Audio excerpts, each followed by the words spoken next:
Hi friends, இப்போ நம்ம சிறகடி காசை பார்க்க போகிற சிறகடி காசையில் நம்ம மெயினாக இருக்காங்களே தங்கச்சை பார்த்துட்டு போகலான்னு சொல்லிட்டு இங்கே வராங்க. இங்கே வந்ததுக்கப்புறம் கோயிலுக்குள்ளே போயிட்டு வாமா, இன்றைக்கி விசேஷமான நாள், போய் சாமிக்கு மாலை கொடுத்துருவான்னு சொல்லிட்டு அவங்க அம்மா அனுப்பி விடுறாங்க.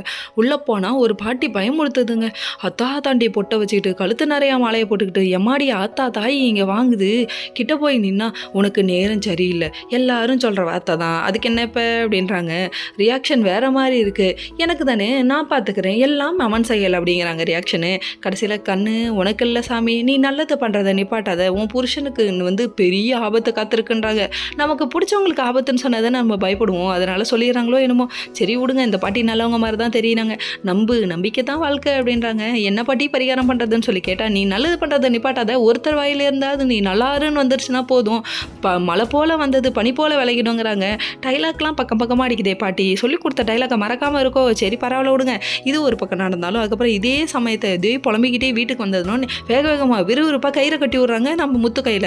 அதுக்கப்புறம் இங்கே கொஞ்சம் இவங்க விளையாண்டுட்டு இருக்காங்க அடிச்சு பிடிச்சி. அப்போ உங்களுக்கு ஏதாவது ஆபத்துனா நான் தாங்க மாட்டேன் அப்படின்றாங்க. டே கிரிஞ்சு பண்ணுறீங்கடா அப்படிங்கிற மாதிரி ஆயிடுச்சு. அதுக்கப்புறம் இவங்க ஓடி ஆடி விளையாடுறத பார்க்கணுமே.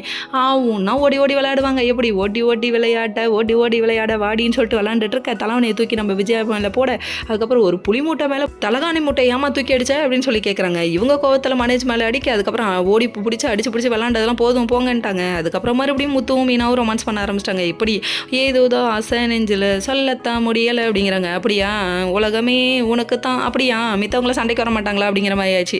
அதுக்கப்புறம் நம்ம ரோஹிணி